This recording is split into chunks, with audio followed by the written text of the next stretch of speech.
நம்ம பார்க்க போகிற திருக்குறள் என்ன அப்படின்னு சொன்னால் அறத்துப்பால்.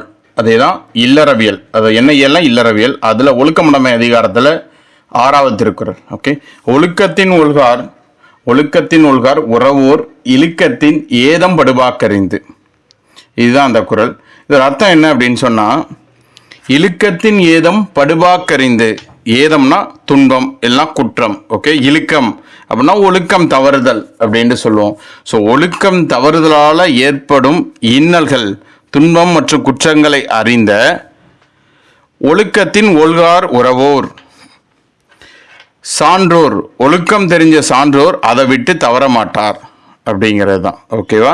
ஸோ ஒழுக்கத்தை இழந்துட்டோம்னா வரக்கூடிய துன்பம் என்ன அப்படின்னு அறிஞ்ச சான்றோர்கள் ஒரு நாளும் ஒழுக்கத்திலிருந்து தவற மாட்டாங்க, தவறாமல் காத்துக்குவாங்க அப்படிங்கிறதான் இந்த குறளோட பொருள்.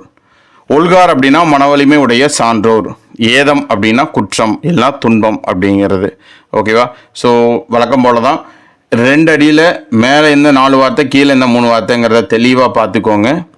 அதே மாதிரி பொருள், அந்த திருக்குறளோட மொத்த பொருளையும் தெரிஞ்சுக்கோங்க.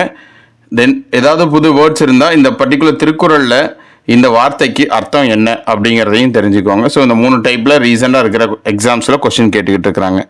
Okay, thank you.